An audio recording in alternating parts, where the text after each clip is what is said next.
আসসালামু আলাইকুম everyone, welcome to my cooking channel. আজকে আমাদের রেসিপি হলো এঁচোড় চিংড়ি। এঁচোড় চিংড়ি তৈরির জন্য এখানে কিছু উপকরণ নিয়েছি, সেগুলি আগে দেখে নিন। নিয়েছি 200 গ্রাম চিংড়ি। চিংড়ি কেটে ধুয়ে ভালো করে পরিষ্কার করে নিয়েছি। আর নিয়েছি টমেটো কুচি, গোটা জিরে, পেঁয়াজ কুচি, কেটে রাখা আলু, কেটে রাখা এঁচোড়, রসুন, কাঁচা লঙ্কা, আদা, ধনেপাতা, গোটা মৌরি, গোটা ধনে। আর দেখুন এঁচোড় ও আলুগুলো এরকম বড় বড় করে কেটে নিয়েছি। সর্বপ্রথম ওভেনে কড়াই চাপিয়ে দেব।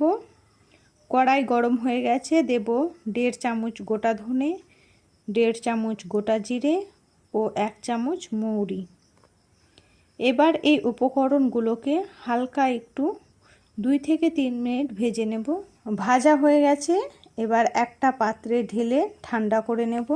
ঠান্ডা হয়ে গেছে, ব্লেন্ডারে ঢেলে ব্লেন্ড করে নেব। ব্লেন্ড করা হয়ে গেছে, একটা পাত্রে তুলে নেব। আরও কিছু উপকরণ ব্লেন্ড করে নেব, তাই ব্লেন্ডারে দেব 5টা কাঁচা লঙ্কা, কয়েক টুকরো আদার স্লাইস ও 2টো বড় রসুন।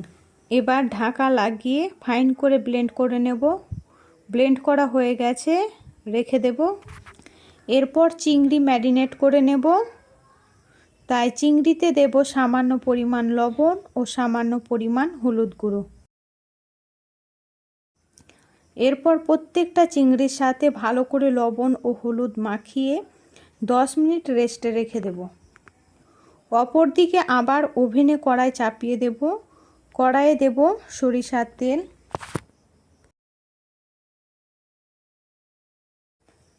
তেলে দেব সামান্য পরিমাণ হলুদ গুঁড়ো ও 1/2 চামচ লবণ।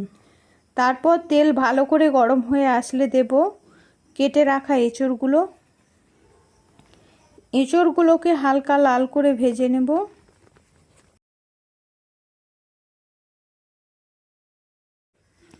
ভাজা হয়ে গেছে, তুলে নেব। এবার ভাজবো আলু, তাই আলু তেলে দিয়ে দেব। আলুগুলোকেও হালকা লাল করে ভেজে নেব। দেখুন ভাজা হয়ে গেছে, তুলে নেব। আর এইদিকে চিংড়িগুলো রেস্টে রাখা 10 মিনিট হয়ে গেছে। এবার ওই তেলে চিংড়িগুলোকেও ভেজে নেব। চিংড়িগুলোকে ভালো করে উল্টে পাল্টে লাল করে ভেজে নেব। ভাজা হয়ে গেছে, তুলে নেব। আবার কড়াইয়ে সরিষার তেল দেব। তেলে দেব 2টো মিডিয়াম সাইজের পেঁয়াজ কুচি। পেঁয়াজ হালকা লাল করে ভেজে নেব।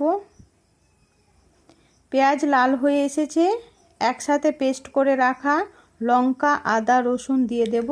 তারপর কিছু গুঁড়ো মশলা অ্যাড করব, যেমন দেব 1/2 চামচ হলুদ গুঁড়ো, 1/2 চামচ লবণ ও 1/2 চামচ গোলমরিচ গুঁড়ো।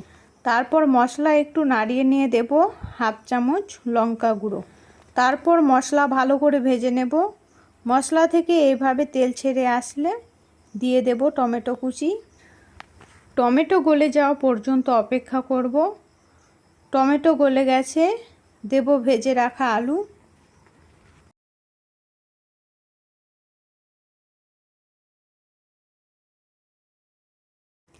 আলু 2 থেকে 3 মিনিট কষিয়ে নেওয়ার পর দিয়ে দেব জল।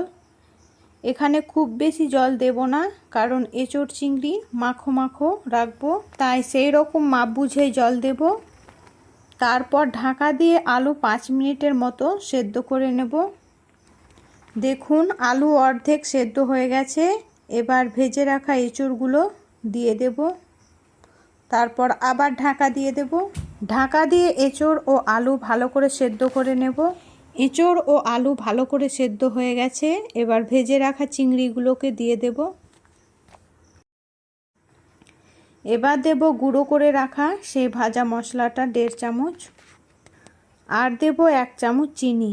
এবার সব উপকরণকে ভালো করে মিশিয়ে নেব। তারপর গ্রেভিটা জাল করে কমিয়ে নেব। আর সব শেষে দেব 1 চামচ ঘি ও ধনেপাতা কুচি।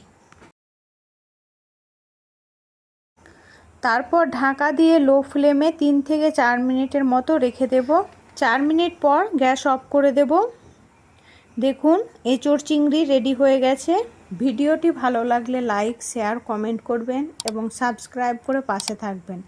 সম্পূর্ণ ভিডিওটি দেখার জন্য ধন্যবাদ।